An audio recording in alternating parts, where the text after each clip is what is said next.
మనుష్య కుమారుడు తిరిగి లేచుట ఖచ్చితంగా జరుగుతుంది, అగత్యమని చెప్పిన మాటను వారు ఇంకను గ్రహింపలేరు, ఇంకా కూడా వారు గ్రహించలేదు.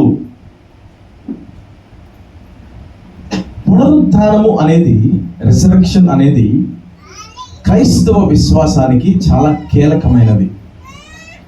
మన క్రైస్తవ విశ్వాసం ఏదైతే ఉందో దాని పునాదులు ఏవైతే ఉన్నాయో దానిలో చాలా అత్యంత కీలకమైనటువంటి విషయాల్లో కొన్ని ఉంటాయి. అవి ఏంటంటే యేసు ప్రభు వారి యొక్క పుట్టుక, కన్య గర్భంలో నుంచి ఆయన పుట్టాడు అనే విశ్వాసం మనకు ఉండాలి. ఆయన మరణించాడు అనే విశ్వాసం మనకు ఉండాలి. మనందరి కొరకు ఆయన పాప క్షమాపణ నిమిత్తము తన రక్తాన్ని చిందించాడు అనే విశ్వాసం ఉండాలి. అదే సమయంలో ఆయన తిరిగి లేచాడు. పునరుత్థానము అనేది ఎంత శ్రేష్టమైనటువంటి అనుభవం అంటే, ఎందరైతే యేసు ప్రభువుని విశ్వసిస్తారో, ఎందరైతే ప్రభువును నమ్ముకుంటారో, యేసు ప్రభు ఏ రీతిగా అయితే మరణించిన తర్వాత ఆయన తిరిగి లేచాడో వారందరికీ కూడా యేసు ప్రభు అదే అనుభవాన్ని ఆయన ఇవ్వబోతున్నాడు. దేవునికి స్తోత్రం. ఇదే మన నిరీక్షణ.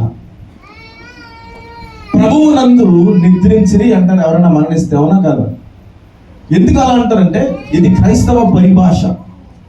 క్రైస్తవులుగా దేవుని నమ్ముకున్న బిడ్డలుగా యేసుక్రీస్తు ప్రభువుని సొంత రక్షకునిగా మనం అంగీకరించిన మనమందరము ఒక దినాన కన్ను మూసినా ప్రభువు వచ్చినప్పుడు ప్రభువు ఏ రీతిగా అయితే ఆ రోజు 3వ దినమున తిరిగి లేచాడో అదే రీతిగా మనము తిరిగి లేవబోతున్నాం. అదే మృతుల యొక్క పునరుత్థానము. దేవునికి స్తోత్రము. ఈ గొప్ప పునరుత్థానము, ఈ పునరుత్థానముల గురించి పౌలు భక్తుడు ఏమంటాడంటే, కొరింథీకి రాసిన సంఘానికి రాసిన మొదటి పత్రిక 15వ అధ్యాయము 17వ వచనాన్ని చదవండి ఒకసారి. 15:17. క్రీస్తు లేపబడని ఎడల మీ విశ్వాసము వ్యర్థమే, మీరింకను మీ పాపముల్లోనే ఉన్నారు. అంతేకాదు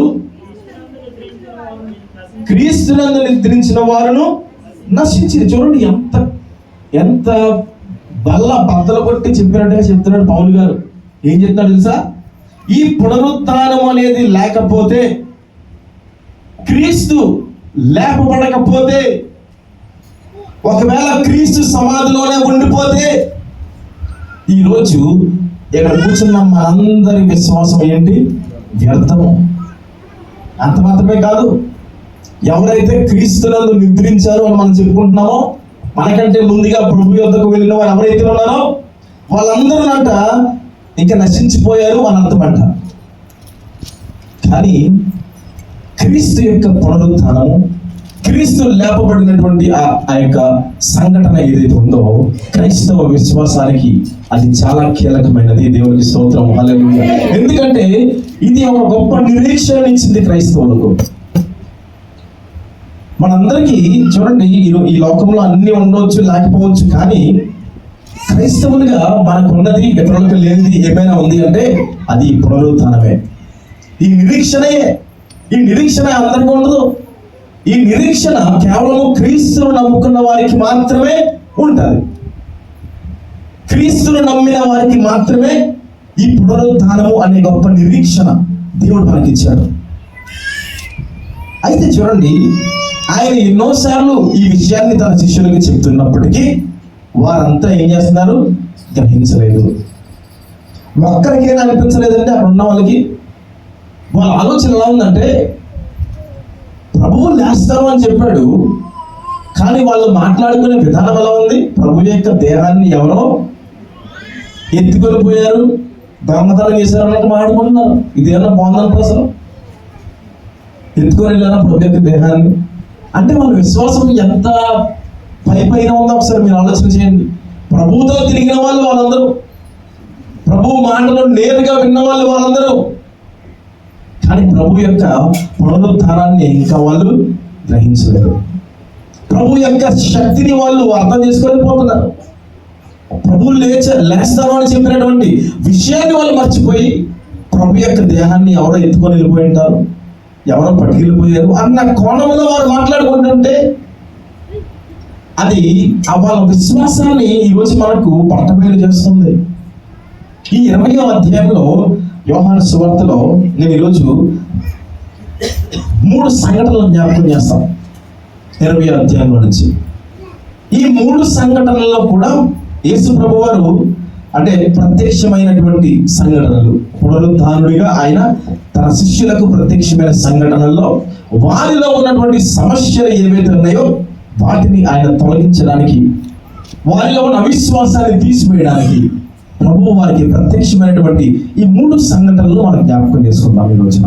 మొదటిగా 20వ అధ్యాయము 11వ వచనం చదవండి. చదవండి. ఏడ్చుచుండెను.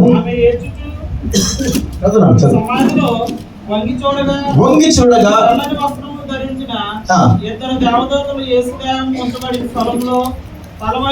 తలవైపున ఒకడును కూర్చుండుట కనబడిన వారు, అమ్మా ఎందుకు ఏడ్చుచున్నావని ఆమెను అడుగగా ఆమె ఏం చెప్తుంది? ఎందుకు వెళ్ళిపోయారమ్మా ప్రభువుని? చెప్పండి, ప్రభువుని ఎందుకు వెళ్ళిపోయారా అంటే మొదటగా మగ్దలేనే మరియలో ఏముందంటే గ్రీఫ్, అంటే ఆమె ఏడుపు. ప్రభువు చనిపోయిన దగ్గర నుంచి యూజువల్గా మీ అందరికీ కూడా తెలుసు, సైకాలజీ అన్నిటిలో కూడా చెప్తారు, మగవాళ్ళ కంటే ఆడవాళ్ళు కొంచెం ఎమోషనల్గా ఎక్కువగా అవుతూ ఉంటారు. అంతే, నిజమే కదా? ఎక్కువ బాధ అనేది బాగా వ్యక్తం చేస్తారు ఆడవాళ్ళు. మగవాళ్ళు ఎక్కువ లోపల పెట్టుకుంటారు, ఆడవాళ్ళు ఎక్కువగా బాధని వ్యక్తం చేస్తుంటారు, ఎమోషనల్ అవుతుంటారు. యేసు ప్రభువుకి బాగా సన్నిహితమైనటువంటి స్త్రీలలో లేక శిష్యురాలలో మగ్దలేనే మరియా నెంబర్ 1 స్థానంలో ఉంటుంది. ప్రభువు మరణించినప్పటి నుంచి కూడా ఎంతో దుఃఖంలో ఉంది, ఎంతో బాధలో ఉంది. అందుకే తెల్లవారుచామన వెళ్ళిపోతుంది ఎక్కడికి? ప్రభు యొక్క సమాధి దగ్గరికి వెళ్ళిపోయి, అంటే ప్రభువుని బాగా ప్రేమించింది. ఆ విషయంలో మనం క్వశ్చన్ చేయడానికి లేదు. ప్రభువుని చక్కగా ప్రేమించింది, ఎంతో అతిగా ప్రేమించింది. ప్రభువుని కొనియాడింది, ఆరాధించింది, అన్ని బాగా చేసింది. కానీ చూడండి, పునరుద్ధానము జరుగుతుంది అని ప్రభువు చెప్తే ఆ విషయం మర్చిపోయి దుఃఖంలో బాధలో కన్నీటితో ఆమె ఏడుస్తూ ఉన్నట్టుగా మనము చూస్తున్నాం. అయితే ఈ సమయంలో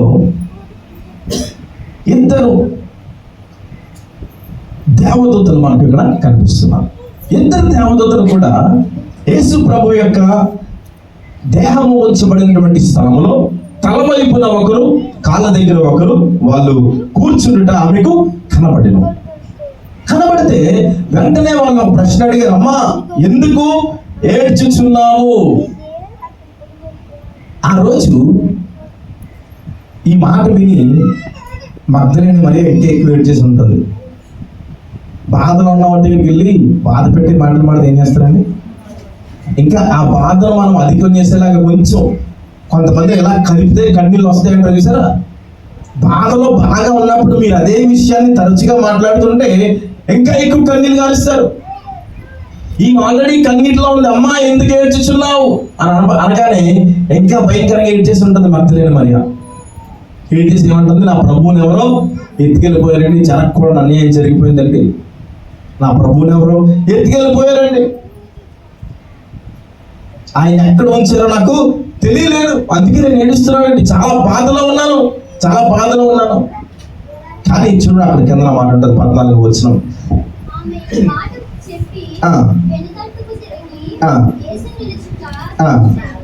యేసు నిలిచినట చూచెను కానీ యేసును గుర్తుపట్టలేదు. ఇది మరొక బాధాకరమైన విషయం. మొదటేమో యేసు ప్రభు యొక్క పునరుద్ధానాన్ని నమ్మట్లేదు, ప్రభువు లేచాడనే సంగతి నమ్మట్లేదు, దుఃఖంతో ఏడుస్తూ ఉంది. ఎంతలో సాక్షాత్తు ఆ లేచిన ప్రభువు ఆమె కనబడితే ఏం చేస్తున్నాడు? ఈమె గుర్తుపట్టట్లేదు ప్రభువు. ఎంతకాలం ప్రభువుతో తిరిగిన మగ్దలేనే మరియ యేసు ప్రభువుని గుర్తుపట్టలేనంత బాధలో దుఃఖంలో ఉంది. చూడండి, ఒకసారి ఆలోచన చేసుకోండి. ఏమనుకుంటుంది? ప్రభువుని చూసి ఎవరనుకుంటుంది? ఒక అక్కడ ఉన్నటువంటి తోటమాల అనుకుంటుంది ప్రభువుని చూసి. ఏమని మాట్లాడుతుంది ఆమె ప్రభుతో? చూడండి, చదువు. యేసు, ఎందుకు ఏడుస్తున్నావు, ఎవరిని వెతుకుతున్నావు? అబ్బా, ఎంత మంచి అమ్మ. ఏమనుకుంది ప్రభుని? తోటమాల ప్రభు దేహాన్ని ఎత్తుకెళ్ళిపోయారా? ఇది ఆమె ఆలోచన. ఒక బాధలో, ఒక దుఃఖంలో ఉంది. అయితే చూడండి, ఆమెకు ఉన్న సమస్య ఏమిటో నేరుగా దానినే ప్రభువు ఆ రోజు అక్కడ అడిగి, ఆ బాధ ఏదైతే ఉందో, దుఃఖం ఏదైతే ఉందో దానిని ఆయన తొలగించి ఆమె కన్నీటిని తుడిచాడు. దేవునికి స్తోత్రం. మగ్దలేనే మరియలో మనకి గ్రీఫ్ అనేది కనబడుతుంది. ఏడుపు, దుఃఖం, అసలైన విషయాలన్నీ మర్చిపోయి అక్కడ లేని విషయాల కోసం ఆమె ఏడుస్తూ ఉంది. నిజము కాని వాటి కోసం ఏడుస్తూ ఉంది. తోటమాలి అనుకొని ప్రభుతో మాట్లాడుతూ ఉంది. అయితే చూడండి, ఇందాక ఇద్దరు దేవదూతలు ఆమె ఏమని అడిగారు? అమ్మా, ఎందుకు ఏడ్చుచున్నావు? అయితే దేవదూతలు ఆమెకు ఆన్సర్ సరిగ్గా ఇవ్వలేకపోయారు మగ్దలేనే మరియకు. కానీ పునరుద్ధానుడైన ప్రభువు మరలా అదే ప్రశ్న అడుగుతాడు. ఏమని? అమ్మా, ఎందుకు ఏడ్చుచున్నావు? అయితే ఈసారి మగ్దలేనే మరియకు జవాబు దొరికింది. దేవునికి స్తోత్రం. ఎప్పుడైతే పునరుద్ధానుడైన యేసు ప్రభువు వచ్చి ఆమెను నేరుగా ఆయనను తాను ప్రత్యక్షపరుచుకొని ఆమెతో మాట్లాడాడో అప్పుడు మనం చూస్తాం ఆమె యొక్క రెస్పాన్స్. 15వ వచనము మధ్యలో చదవండి. అయ్యా, నీవు ఒకవేళ ఆయనను మోసుకొని పోయి ఉంటే నాతో చెప్పుమని నేను ఆయనను ఎత్తుకొని పోదనని ఇంకా డీప్ గా లోపలికి వెళ్ళిపోతుంది. ఇందులో అవిశ్వాసంలో, మరియ బాధలో ఏమంటుంది? అయ్యా తోటమాలి గారు, ఒకవేళ మీరే కనుక పొరపాటున ఆ దేహాన్ని మోసుకొని వెళ్ళిపోయి ఉంటే ఎక్కడ పెట్టారో కొంచెం నాకు చెప్తారా? నేను మోసుకెళ్ళిపోతాను. ఇంకా నమ్మకం రావట్లేదు. శిష్యులు మనుష్య కుమారుడు తిరిగి లేచుట అగత్యమని వారు గ్రహింపరైరి. అప్పుడు వెంటనే ఏం మాట్లాడలేదు ప్రభు, ఒకే ఒక మాట మాట్లాడాడు. ఏం తెలుసా? మరియా అన్నాడు. ఏమన్నాడు? వెంటనే ఏమైంది? నీకు స్ట్రైక్ ఏంటి? స్ట్రైక్ వెంటనే స్ట్రైక్ అయింది అన్నాడు జోషువ. ఈ స్వరం ఎక్కడో విన్ననే, ఇది నా ప్రభు స్వరంలో ఉంది. అప్పుడు మరియలో ఉన్నటువంటి ఈ బాధ, ఈ దుఃఖము, కన్నీరు ఎప్పుడైతే యేసు ప్రభు పునరుద్ధారుడైన ప్రభువు తనను తాను ప్రత్యక్షపరచుకొని మరియతో ఒకే మాట మరియా అనిపించాడు. అంతే. కింద ఆమె అంటది, ఏమంటది? హెబ్రీ భాషలో రబ్బుని అని పిలిచెను. ఆ మాటకు బోధకుడని అర్థము. దేవునికి స్తోత్రం. హల్లెలూయా. కనెక్ట్ అయిపోయింది మరియా. ఎప్పుడైతే యేసు ప్రభువు పాస్వర్డ్ చెప్పాడు, ఏమని? మరియా అనే పాస్వర్డ్ చెప్తే వెంటనే వైఫై కనెక్ట్ అయిపోయింది. మరియా అనగానే ఆమె అంటుంది రబ్బూని. ఎందుకంటే యేసు ప్రభువుని అలాగే పిలిచేదాన్ని. రబ్బూని అంటే ఏంటి? బోధకుడా వాళ్ళ భాషలో, హెబ్రీ భాషలో రబ్బూని అని పిలవగానే అప్పుడు మరియకు వెలిగింది. అరే, ఈయన ఎవరో తోటమాల ఆడుకోవాలన్నా ఎంత, ఒక్కసారి ఆలోచించండి ఎంత సిగ్గుపడిపోయి ఉంటుందో మరియా. యేసు ప్రభువుని ఏమనుకుంటుంది? తోటమాల ఆడుకొని మాట్లాడేది ఎంతసేపు నా ప్రభువుని. ఆయనతో ఇన్ని సంవత్సరాలు నేను గడిపి ఆయన ఆరాధన చేసి ఆయన వాక్యాలు విని ఈరోజు నేను ఆయనను గుర్తుపట్టలేనంతగా దుఃఖంలో, బాధతో ఉన్నాను. అయితే నా ప్రభువు నా దుఃఖాన్ని అర్థం చేసుకున్నాడు, నా కన్నీటిని అర్థం చేసుకున్నాడు. అర్థం చేసుకొని ఆమె ఎంత కన్ఫ్యూజన్లో ఉంటే ప్రభు ఏమనాలి? ఏంటి, నేను నేరుగా వస్తే నన్ను గుర్తుపట్టలేకున్నావు నువ్వు అని చెప్పి ఒకవేళ ప్రభు వెళ్ళిపోయి ఉంటే ఈమె ఇంకెంత బాధతో ఉండేది. కానీ ప్రభు అలా చేయలేదు.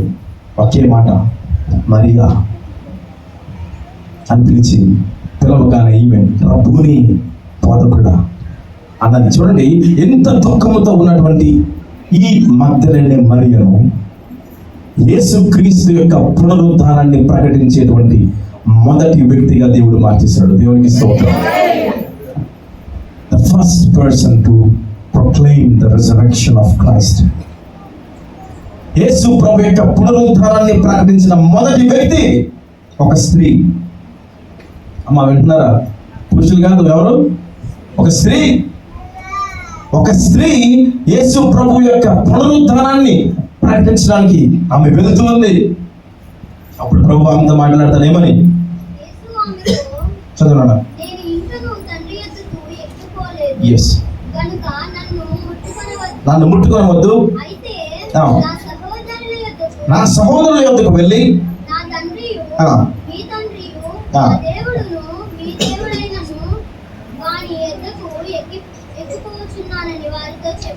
వారితో చెప్పాలి. మగ్దలేనే మరియ వచ్చి ఇప్పుడు ఏం చేస్తుంది? నేను ప్రభువుని చూచితిని, ఆయన నాతో ఈ మాటలు చెప్పారని శిష్యులకు తెలియజేశారు. దేవునికి స్తోత్రం, హల్లెలూయా. ఇప్పటి వరకు కన్నీటితో, దుఃఖముతో, వేదనతో ఉన్నటువంటి ఈ మగ్దలేనే మరియను పునరుద్ధారుడైన ప్రభువు ఆమె సమస్యను నేరుగా, ఆ సమస్యకు చిక్కుముడిని ఆయనే విప్పి ఆమెతో ఎలా మాట్లాడితే ఆమె సెట్ అవుతుందో ప్రభువుకు తెలిసి, ప్రభువు పెద్ద ప్రసంగం చేయలేదు అక్కడ. కొన్నిసార్లు కొండ మీద అంత పెద్ద ప్రసంగం చేశాడు ప్రభువు, కొన్నిసార్లు అది అవసరం, కొన్నిసార్లు అంత ప్రసంగం అవసరం లేదు. ఒక్క మాట చాలు. ఒక్క మాటతో మరియ సెట్ అయిపోయింది. వెంటనే ప్రభు అన్నాడు, నా సహోదరుల దగ్గరికి వెళ్ళి ఈ విషయాలన్నీ చెప్పు అనగానే వెంటనే పరిగెత్తుకొని వెళ్ళిపోయింది మరియ.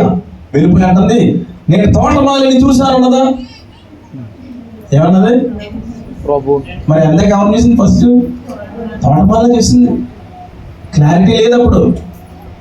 కానీ తర్వాత ప్రభువు ప్రత్యక్షపరచుకుంటే, ప్రభువు తన పేరు పెట్టి పిలిచినప్పుడు, ఇప్పుడు సహోదరుల యొద్దకు వెళ్ళి, శిష్యుల యొద్దకు వెళ్ళి అంటుంది, ఇదిగో నేను ప్రభువుని చూచితిని, ఆయన నాతో ఈ మాటలు చెప్పాను. దేవునికి స్తోత్రం, హల్లెలూయా.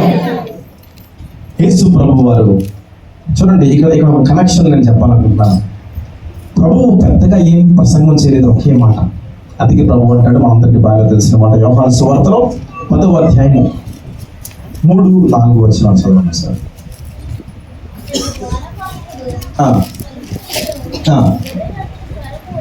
గొర్రెలు అతని స్వరము వినును, అతడు తన సొంత గొర్రెలన్నింటినీ వెలుపలికి నడిపించినప్పుడల్లా వాటికి ముందుగా నడిచిన గొర్రెలు అతని స్వరం ఎరుగును గనుక అవి అతనిని వెంబడించును. దేవునికి స్తోత్రం, హల్లెలూయా. ఒకసారి నేను ఆ వీడియో చూశానండి, చాలా అద్భుతమైన వీడియో. కొన్ని గొర్రెలు మేత మేస్తున్న ప్రదేశంకి ఒకడు వచ్చాడు. ఎవడో వచ్చి పిలుస్తుంటే ఒక్కడు కూడా కదలలేదు. ఇంకొకడు వచ్చాడు, రకరకాల సౌండ్లు చేస్తారు సార్ గొర్రెలు కాపర్లు. అవి ఎన్ని చేసినా ఒక్కడు కూడా తిరగలేదు. ఇంతలో ఒరిజినల్ వచ్చాడు, అసలైనడు. ఆడు ఏదో చిన్న సౌండ్ చేసాడండి, మొత్తం ఉన్న 100 గొర్రెలు 200 మొత్తం పెరిగి వచ్చేసే మొత్తం వరుసగా. అప్పుడు అర్థమైంది నాకు, ప్రభు ఎందుకు ఈ మాట అన్నాడు. నా గొర్రెలు ఎవరి స్వరం వింటాయి? నా స్వరం వింటాయి. మిగతా వాళ్ళు పిలిస్తే గొర్రెలు తిరగలేదు. అసలైన గొర్రెల కాపురు వచ్చి ఏదో ఆయన ఒక సౌండ్ చేశాడు అంతే, మొత్తం ఉన్న 200 గొర్రెలు పరిగెత్తుకొని వచ్చేసాయి ఆయన దగ్గరికి. ఆ రోజు మరియతో ప్రభువు తన స్వరాన్ని వినిపించినప్పుడు మరియ ఆ స్వరాన్ని వినాలి. మరియ కాపరి అయిన యేసు ప్రభు యొక్క స్వరాన్ని విని వెంటనే ఇంకేమీ ప్రసంగాలు అవసరం లేదు, ఒక్క స్వరంతో ఆమె పరుగులు ఎత్తుకొని వెళ్ళిపోయి యేసు ప్రభు యొక్క పునరుద్ధానాన్ని మిగతా శిష్యులకు, సహోదరులకు ప్రకటిస్తామంటుంది. ఇప్పుడు నేను ప్రభువుని చూచితిని, నేను ప్రభువుని చూచితిని, ఆయన నాతో ఈ సంగతులన్నీ ఆయన మాట్లాడాడు. ఈ 17-18 వచనాల్లో మనం చూస్తాం. 20వ అధ్యాయంలో దేవుడు మరియను ఏర్పాటు చేసుకున్నాడు. ఎందుకంటే ఈ శుభవార్త ఏదైతే ఉందో, యేసు ప్రభు తిరిగి లేచాడు అనే శుభవార్త ఏదైతే ఉందో, దానిని ఇతరులకు తెలియజేయడానికి ఒక సాధనంగా, మొదటి వ్యక్తిగా ఈ బాధతో, దుఃఖముతో, వేదనతో, కన్నీటితో ఉన్న, ఒక సరైన క్లారిటీ లేనటువంటి ఒక స్త్రీని లేని ఒక సహోదరిని దేవుడు ఏర్పాటు చేసుకొని ఒకే మాటతో ఆమెను సరిచేసి దేవుడు ఆ వ్యాధనంతటిని ఆయన తీసివేశాడు. ఆ రోజున దేవునికి స్తోత్రం. హల్లెలూయా. ఈమె మొదటి వ్యక్తి. రెండవ గుంపు ఎవరు? మొదటి అపియరెన్స్ ఎవరికంటే, మొదటి ప్రత్యక్షత ఎవరికంటే మేరీ మగ్దలేని మరియకు. రెండవదిగా ఇదే 20వ అధ్యాయము 19వ వచనాన్ని చదువుదాం.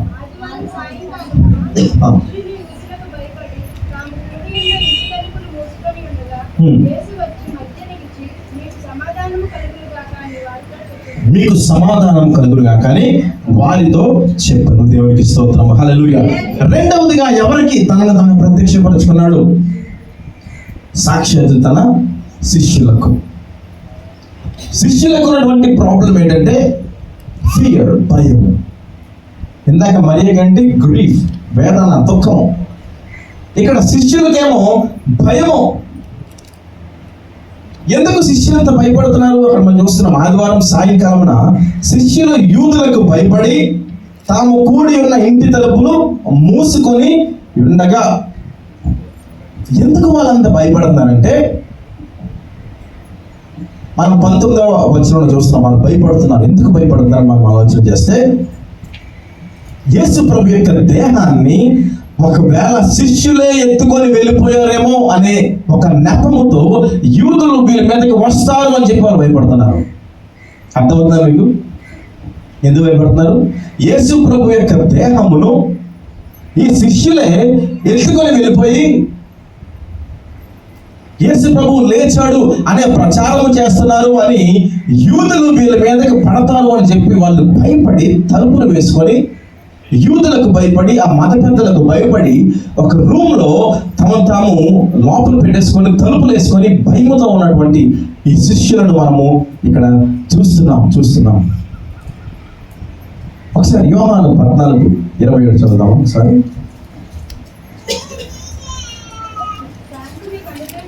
శాంతి మీకు అనుగ్రహించి వెళ్ళుచున్నాను, నా శాంతినే మీకు అనుగ్రహించుచున్నాను.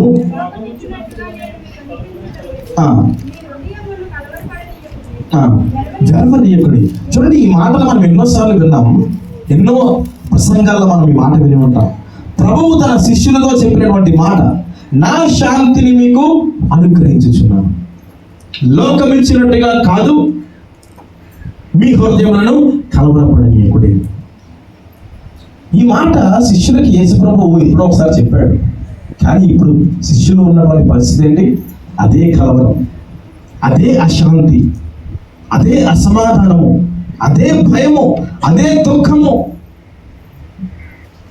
యూదులు వచ్చి మీద పడతారేమో, యూదులు వచ్చి వాళ్ళు రోడ్డు మీద గీడ్చుకొని వెళ్తారేమో అని చెప్పి భయముతో, వణుకుతో వాళ్ళు ఒక రూమ్ లో ఉండి తలుపులు కనిపెట్టేసుకోవడం అన్నటువంటి ఆ సందర్భంలో ఇక్కడ మనం చదివిన మాటలు ఏవైతే ఉన్నాయో, నా శాంతిని మీకు ఇచ్చుచున్నాను.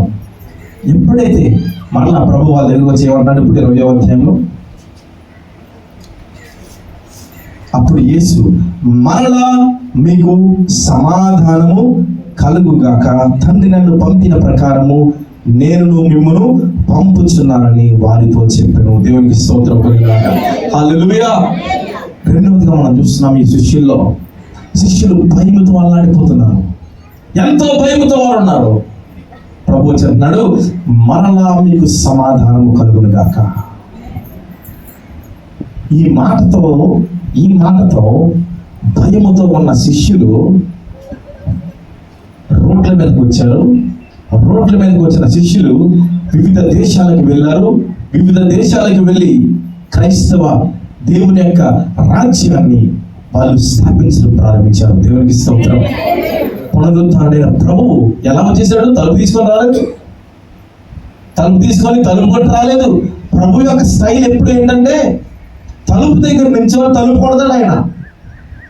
ఎవడైనా స్వరము విని తలుపు తీసినలా లోపలికి వచ్చి వాళ్ళతో సహవాసం చేస్తాను, భోజనం చేస్తానని చెప్పే స్టైల్ అయింది. కానీ ఎక్కడ తలుపు కొడితే తీసే పరిస్థితి లేదు. తలుపు కొడితే వాళ్ళు ఏమనుకుంటారు? ఎవరు వచ్చారు, మా పని అయిపోయింది. ఇంకా యూదులు సైనికులు పట్టుకొని వస్తుంటారు. మన ప్రభువుని ఎలా అయితే వాళ్ళు ఈడ్చుకొని వెళ్ళిపోయారో గెత్సేమనే దగ్గర నుంచి మనల్ని కూడా ఈడ్చుకొని వెళ్ళిపోతారు. ప్రభువుకు తెలుసు, ప్రభు భయపెట్టే టైం కాదు ఆయన. తలుపు కొడితే తీయడానికి ఆస్కారం లేదు. అందుకే తలుపు మూసి ఉండగానే ప్రభువు లోపలికి వచ్చేసాడు. దేవునికి స్తోత్రం. పునరుద్ధరణైన ప్రభువు తలుపు మూసి ఉండగానే, తలుపు కొట్టకుండా, తలుపు కొడితే నా శిష్యులు ఇంకా భయపడతారు అని ఆయన ఎరిగి తలుపు, ఈ మాట భయం ఉంటుందని, తలుపు మూసి ఉండగానే ఆయన వచ్చేసాడు. మూసుకొని ఉండగా యేసు వచ్చి మధ్యను నిలిచి, దేవునికి స్తోత్రం, యేసు వచ్చి మధ్యను నిలిచి అప్పుడు చెప్పిన మాట ఏది? నా శాంతిని మీకు ఇచ్చుచున్నాను అనే మాటను మరొకసారి వాళ్ళకి చెప్తున్నాడు. ఏమని?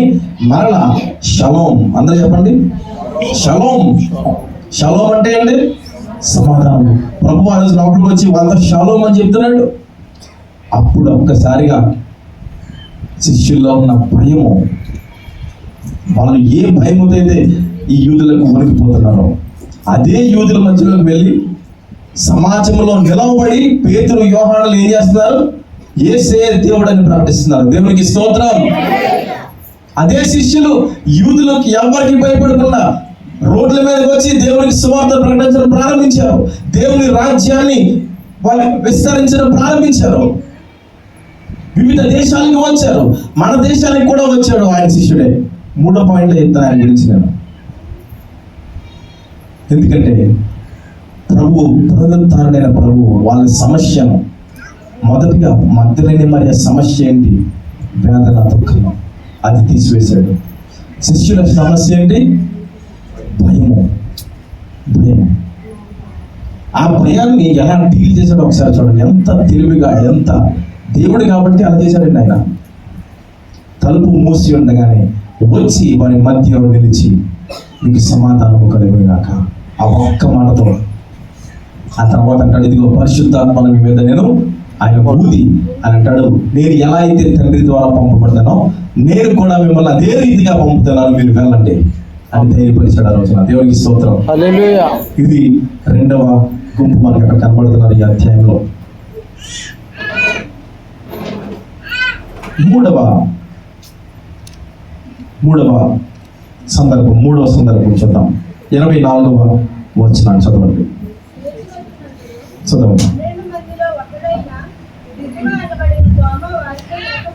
దిదుమా అనబడిన తోమ వారితో లేకపోయాను. తక్కిన శిష్యులు చెప్పగా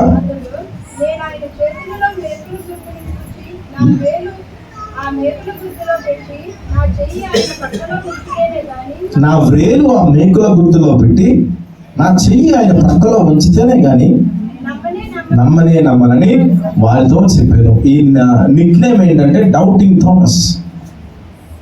ఏం థామస్?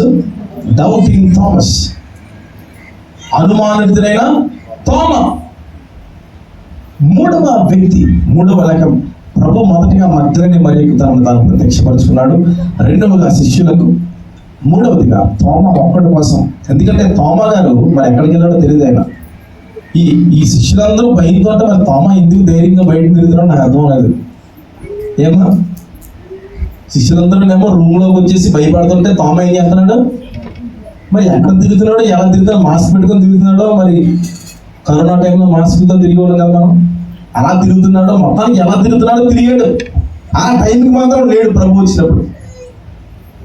ఇప్పుడు శిష్యులందరూ వచ్చి మేము ప్రభువుని చూసాము అంటే తోమ ఏమనాలి? ఎంతమంది చెప్తున్నారంటే అది ఖచ్చితంగా నిజమై ఉంటుంది. నేను వెళ్ళినప్పుడు వీళ్ళందరూ చాలా భయంతో ఉన్నారు, ఇప్పుడు భయంతో లేరు అంటే నిజమై ఉంటుంది. ఇవేం ఆలోచనలు లేవు. ఏమంటున్నాడు? నేను నమ్మను. నేను ఖచ్చితంగా ఏం చేయాలంటే నా వేలు ఆయన గాయంలో పెట్టాలి, ఆయన పక్కన పొడిచారే అక్కడ నా చెయ్యి ఉంచాలి, అప్పుడే కానీ నేను అస్సలు నమ్మను. అయితే చూడండి మరలా ఏం జరిగింది? 26వ వచనం.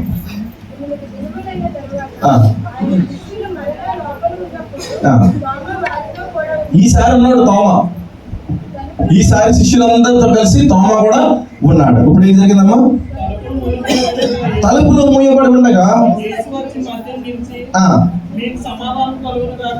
మీకు సమాధానం కలుగును గాక అనేను. అప్పుడు అంటే ప్రభు ఏమన్నాడు? తోమాను చూసి, ఇదిగో తోమా, నువ్వు ఏదో అన్నామే మొన్న. ప్రభుకి ఎలా తెలిసింది? ప్రభు ఉన్నాడు. అప్పుడు ప్రభు వచ్చి వెళ్ళిపోయాడు. సమాధానం కలుగును గాక అని చెప్పాడు. నన్ను తండ్రి ఎలా పంపాడు, నేను మిమ్మల్ని అలా పంపుతున్నానని చెప్పి పరిశుద్ధాత్మను ఊది అని వెళ్ళిపోయాడు. ఆ తర్వాత తోమ వచ్చి ఏమంటున్నాడు? నేను వేలు పెడతా కానీ నమ్మను అన్నాడు. ఇప్పుడు ప్రభు వచ్చి తోమతో ఏం మాట్లాడతాడు? తోమా, నీ వేలు చాచి, ఇదిగో నా చేతులు చూడు ఒకసారి, ఇదిగో నీ చెయ్యి చాచి నా ప్రక్కలో ఉంచి అవిశ్వాసివి కాక విశ్వాసమయ్యుండు.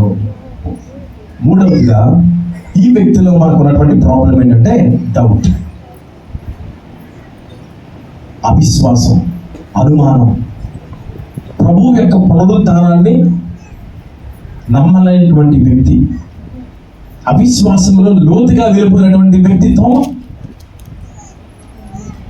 నేను నమ్మను. కానీ ప్రభు చూడండి, అందుకే అదేముంటుందంటే ఒక స్వీట్ రిబ్యూక్ అంటే గద్దింపు, కానీ అది ఒక స్వీట్ గా ఆయన ఇచ్చాడు ప్రభు. ఆయన బాధ పెట్టేలాగా చెప్పలేదు తోమాను బాధ పెట్టేలాగా ప్రభు మాట్లాడలేదు. కానీ అంటాడు, తోమా, నువ్వు ఏం చేయాలనుకున్నావు అది చెయ్యి. ఏం చేయాలనుకుంటున్నావు? నువ్వు నా వేరు నా గాయాల్లో పెట్టాలనుకుంటున్నావు కదా, నా పక్క ఉంచాలనుకుంటున్నావు కదా, వచ్చి అవిశ్వాసము కాక విశ్వాసమయ్యుండు. ఎప్పుడైతే ఈ మాట విన్నాడో, ఇక్కడ మనకు బైబిల్లో తోమ పెట్టినట్టుగా కనబడదు తన చేతులు, నిజంగా పెట్టున్నాడు. వెంటనే కింద పడిపోయి ఏమంటున్నాడు? తోమ అంటాడు, నా ప్రభువా, నా దేవా, మై లార్డ్ మై గాడ్. నా ప్రభువా, నా దేవా. ఈ మాట ఎంత పవర్ఫుల్ మాట తెలుసా? ఆ రోజుల్లో ఈ మాట ఎంత పవర్ఫుల్ మాట తెలుసా? దీని మీద పెద్ద ప్రసంగం చేయొచ్చు, నా ప్రభువా, నా దేవా అనే దాని మీద. ఒక గొప్ప ఒప్పుకోలు వచ్చేసింది తోమాకి. అప్పటి వరకు నమ్మనన్న వ్యక్తి నా ప్రభువా, నా దేవా అని చెప్పి కింద పడిపోయాడు. అప్పుడు ప్రభు ఏమంటాడు? నీవు నన్ను చూచి నమ్మవు, చూడక నమ్మిన వారు ధన్యులు. ఈ మాట తరతరములకు ప్రభువు ఒక స్వీట్ రివ్యూగా ఇస్తున్నాడు. ఏంటి తెలుసా? చాలా మంది నన్ను చూసి నమ్ముతారు. చాలా మంది నేను ఏదో కార్యాలు చేస్తేనే నా దగ్గరికి వస్తారు. చాలా మంది నేను ఏదో చేయాలని నా దగ్గరికి వస్తారు. కానీ చూసి నమ్మిన వానికంటే చూడకుండా నన్ను విశ్వసించిన వాడే గొప్పవాడు. దేవునికి స్తోత్రం. తరతరములకు దేవుడు ఒక స్టేట్మెంట్ ఇస్తున్నాడు. ఇది ఆ రోజు తోమా జీవితాన్ని ఆధారం చేసుకుని తోమా ప్రభు ఎప్పుడైతే ఆయనకు ప్రత్యక్షపరచుకున్నాడో, తనలో ఉండే అనుమానాన్ని ఆయన తీసివేశాడో, ఎప్పుడైతే ఆ దేవుని యొక్క సన్నిధిని తోమా అనుభవించాడో, పునరుద్ధానుడైన యేసు ప్రభువుని కళ్ళతో చూచాడో, అదే తోమా మన భారతదేశానికి వచ్చాడు. దేవునికి స్తోత్రం. భారతదేశంలో సువార్త అనే విత్తనాన్ని మొదటి శతాబ్దంలో వేసింది ఇదే తోమా. తోమా పునరుద్ధాన శక్తితో నింపబడి దేవుని కోసం రోషంగా బ్రతికి తమిళనాడులోనే ఆయన తమిళనాడు రాష్ట్రంలో చనిపోవడం జరిగింది. ఆయన చంపేశాడు. ఒక బల్లెంతో ఆయన పొడిచి చంపేశారు తోమాని. అంతవరకు కూడా ప్రభు కొరకు ఎంత ప్రయాసపడగలడో అంత ప్రయాసపడి స్వార్థను మొదటి శతాబ్దంలోనే మన భారతదేశానికి తీసుకొచ్చింది ఈ అనుమానితులైన తోమాని. ఒకప్పుడు అనుమానితులు, కానీ ఇప్పుడు కాదు. అనుమానాన్ని, ఆ అవిశ్వాసాన్ని ఆ పునరుద్ధానుడైన యేసుక్రీస్తు ప్రభువు ఆ రోజు వచ్చి తొలగించేశాడు. దేవునికి స్తోత్రం. మూడు సంఘటనలు జ్ఞాపకం చేస్తున్నాం. మగ్దలేనే మరియలో ఉన్న బాధను దేవుడు తీసేశాడు. అర్థం చేసుకున్నాడు. ఆమెతో ఎలా మాట్లాడితే ఆమె సెట్ అవుతుందో అలాగే మాట్లాడాడు. శిష్యులతో ఎలా మాట్లాడితే పని అవుతుందో, ఎలా డీల్ చేస్తే పని అవుతుందో అలాగే చేశాడు. తోమాతో కూడా ఎలా మాట్లాడితే పని అవుతుందో అలాగే చేశాడు. చూడండి, ఈ రోజున నీ సమస్య ఏదైనా, నీకున్న బాధ ఏదైనా, నీ దుఃఖమైన, అనుమానమైన, అవిశ్వాసమైన, భయమైన, వేదనైనా, ఏదైనా పునరుద్ధరణైన ప్రభువు ఈరోజు దానిని ఇక్కడ ఆ సమస్యను తీర్చిపోతున్నాడు. దేవునికి స్తోత్రం. వాళ్ళని ప్రేమించాడు కాబట్టి, మగ్దలేని మరియను ప్రేమించాడు కాబట్టి ఆమెకు అర్థమయ్యే రీతిలో ఒకే మాటతో మరియా అనిపించి సరి చేశాడు. శిష్యులను ఆయన ప్రేమించాడు కాబట్టి తలుపు కొట్టకుండా, తలుపు మూయబడి ఉండగానే మధ్యకు వచ్చి నిలిచి వారిని పిలిచి సమాధానం కలుగునుగా ప్రకటించాడు. తోమాను ప్రేమించాడు కాబట్టి ఒక్కడి కోసం మళ్ళా రెండోసారి ప్రత్యక్షమై అదే స్టైల్లో తలుపు మూసి ఉండగానే లోపలికి వచ్చి తోమాను పిలిచి, తోమాను కూడా ధైర్యపరిచి, తోమాలో ఉన్న అనుమానాన్ని తీసివేసి తరతరములకు ఒక మాటను ఆయన తెలియజేశాడు. చూసి నమ్మిన వాని కంటే చూడక నమ్మిన వాడు తండ్రిలో. ఈరోజు ఒకవేళ నువ్వు ప్రభువుని చూడలేదేమో పర్వాలేదు, నువ్వు ప్రభువుని నమ్ముతున్నావంటే నువ్వు తండ్రి రాదు. ఎందుకంటే ఒక దినమున ప్రభువుని మనం అందరం చూస్తాం. దేవునికి స్తోత్రం. ఆయన రెండవసారి మరలా వచ్చినప్పుడు ప్రభువును మరలా మనం చూడబోతున్నాం. ఆయన మేఘారుడై మహిమ మేఘముతో, ఆయన దూతలతో, ఆయన ఆ శబ్దముతో దిగి వస్తున్నప్పుడు ఆ ప్రభువుని మరలా మనం చూస్తాం. చివరి మాట చెప్పిన ముగిస్తాం. అపోస్తుల కార్యముల గ్రంథం 1వ అధ్యాయంలో, అపోస్తుల కార్యములు 1వ అధ్యాయం 11వ వచనం. గలిలయ మనుష్యులారా, మీరెందుకు నిలిచి ఆకాశం వైపు చూచున్నారు?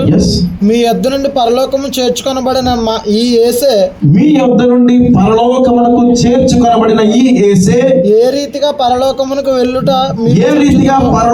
వెళ్ళుట మీరు చూచితిరో, ఆ రీతిగానే ఆయన తిరిగి వచ్చినని వారితో చెప్పారు. దేవునికి స్తోత్రం. వీళ్ళందరూ గలిలయ మనిషి అంటే అక్కడ ఉన్న శిష్యులందరూ కూడా ప్రభు ఆరోహణమవుతున్న టైంలో అలా చూస్తున్నారు. ఎందుకని అక్కడ ఒక వింత జరిగింది. ఏం వింత? యేసు ప్రభు అలా వెళ్ళిపోయాడు గాలిలో పైకి. ఈయన ఇంకా పైకి చూస్తూనే ఉన్నారు ప్రభు వెళ్ళిపోయిన తర్వాత కూడా. అప్పుడు శిష్యుల దూతలు మాట్లాడుతూ ఏమంటున్నారు? మీరు ఎందుకు ఇంకా పైకి చూస్తున్నారు? ప్రభు ఇప్పుడు రాడు ఇంకా. కానీ మరలా ఏ రీతిగా అయితే పైకి వెళ్ళాడో అదే రీతిగా ప్రభు మరలా రాబోతున్నాడు. దేవునికి స్తోత్రం. అదే రీతిలో వస్తాడు. దానికోసం మీరు సిద్ధపడండి. అందుకే ఆ రోజు మొదలుకొని ఆ మొదటి శతాబ్దంలో ఉన్న శిష్యులు, మనము అంత్య దినములను పిలుచుకుంటున్నామే. అంత్య దినములు అంటే ఈ సంవత్సరంలో, ఇప్పుడు అంత్య దినములు కావు. అంత్య దినములు అనేవి అప్పుడే ప్రారంభించబడ్డాయి. ఇప్పుడంటే ప్రభు వెళ్ళిపోయినప్పటి నుంచి భక్తులు అంత్య దినములలో మనం ఉన్నాము అని వాళ్ళు పిలవడం ప్రారంభించారు. అంత్య దినములు అంటే ఇప్పుడు 21వ శతాబ్దంలో ఉన్న అంత్య దినములు కావు. ఆల్రెడీ అంత్య దినముల్లోనే మనం ఉన్నాం. అప్పటి నుంచి కూడా వాళ్ళ విశ్వాసం ఏంటి తెలుసా? పౌలు భక్తులకు విశ్వాసం ఏంటి తెలుసా? ఆయన బ్రతికుండగానే ప్రభు వస్తాడని ఆయన నమ్మేవాడు. ఆయన లెటర్స్ మీరు చదివారా? మనము సజీవులమై నిలిచిండు మనము ఆయన ఎందుకు రాశాడంటే, ఆయన విశ్వాసం ఏంటంటే ప్రభు వెళ్ళిపోయాడు, నేను బ్రతికుండగానే వస్తాడని విశ్వాసంతో ఉన్నాడు పౌలు. భక్తులందరూ అలాగే ఉన్నారు. కానీ ప్రభువు రాలేదు. ఇంకా ప్రభువు రాలేదు. కానీ ఆయన రావడం మాత్రం, ఎలా అయితే ప్రభువు మనుష్య కుమారుడు మరణించి తిరిగి లేచుట అగత్యం అని చెప్పాడో, ఆయన తిరిగి రావడం కూడా అగత్యము. అది అప్పుడు జరగలేదు, ఈ సంవత్సరం కూడా జరగలేదు, కానీ జరిగి తీరుతుంది. మన తరంలో జరుగుతుందా, తర్వాత తరంలో జరుగుతుందా అని దానికి జవాబు మనుషులుగా మనం చెప్పలేము. కానీ అది జరిగి తీరుతుంది. యేసు ఎలా అయితే కొనుక్కోబడ్డాడో అదే రీతిగా ఆయన మరలా రాబోతున్నాడు. ఈ పునరుద్ధరణ ప్రభువు, ఆయన పునరుద్ధరణ శక్తికి ఏది అడ్డులేదు. తలుపులు ఆయనను ఆపలేవు, ఏది కూడా ఆయనను ఆపలేదు. ఈ పునరుద్ధరణ ప్రభువు నీ సమస్యను నేరుగా ఆయన నీ సమస్యకు జవాబు ఇవ్వడానికి ఆయన ఇష్టపడుతున్నాడు. ఈ రోజున భక్తులైన మరియకు జవాబునిచ్చాడు, శిష్యులకి జవాబునిచ్చాడు, దిదుమానబడిన తోమాకు ఆయన జవాబునిచ్చాడు. ఈరోజు నీ సమస్య నీ ప్రభువుకు తెలుసు. నీ ఒక్కసారి నీకున్న ప్రాబ్లం సమస్యను ప్రభు దగ్గర నోటితో ఒప్పుకొని, ప్రభువా నాలో ఈ అవిశ్వాసం ఉంది, నాలో ఈ అవిధేయత ఉంది, నాలో ఈ కన్నీరు ఉంది, ఈ దుఃఖం ఉంది అని నువ్వు పునరుద్ధరణైన ప్రభుతో మాట్లాడితే ఆయన ఈ రోజే ఇక్కడే దాన్ని తీసివేయడానికి ఇష్టపడుతున్నాడు.